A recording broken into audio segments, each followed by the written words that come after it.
পুরুলিয়ার ঝালদা এলাকার ইলো জারগোর মুকেশ মাহাতোর মনে আজও তাজা রয়ে গেছে ধর্মেন্দ্রকে নিজের হাতে রান্না করিয়ে খাওয়ানোর স্মৃতি। পেশায় রাঁধুনি মুকেশ কর্মসূত্রে বহু বছর ধরে দিল্লিতে একটি সাংসদের বাংলোয় রান্নার কাজ করেন। সে সময় পাশের বাংলাতেও প্রায়ই আসতেন বলিউড তারকা ধর্মেন্দ্র, সানি দেওল। তারা দিল্লিতে এলেই মুকেশের ডাক পড়ত বিশেষ খাবার তৈরির জন্য। নানান রকম পদ তিনি বানালেও ধর্মেন্দ্রর সবচেয়ে পছন্দ ছিল একেবারে জিরো অয়েল স্বাস্থ্যকর খাবার। মুকেশ জানাচ্ছেন, ধর্মেন্দ্র শুধু খাবারের প্রশংসাই করতেন না, রান্নার কৌশল নিয়েও খোঁজ খবর নিতেন। এত বড় একজন তারকার কাছে নিজের রান্নার মূল্যায়ন আজও সেই অভিজ্ঞতা জীবনের বিশেষ সম্পদ হয়ে আছে তাঁর।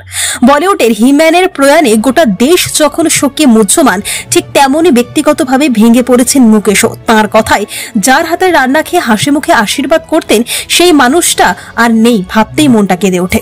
নাম মুকেশ মাহাতো, আপনারা সবাই জানেন। সানি দেওল জি 2019 লোকসভাতে তিনি এমপি ছিলেন। তখন আমাদের পাশের বাংলোতেই থাকতেন। উনি যখন দিল্লিতে আসতেন এবং ওনার বাবা ছেলে যখনই আসতেন তখনই আমাকে খাবার বানাবার জন্য ওনার বাড়িতে রাখতেন। আমার খাবার খেয়ে অনেক খুশি হতেন এবং আমার ছেলেকেও অনেক ভালোবাসতেন উনি আজ আমাদের মধ্যে নেই।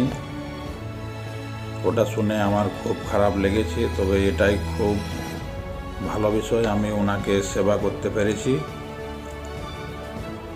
তিনি অনেক ভালো মানুষ ছিলেন, অনেক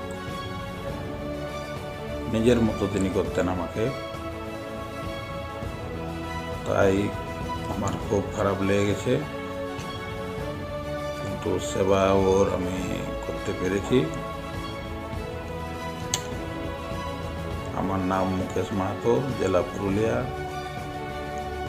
গ্রাম ইলো জারগো।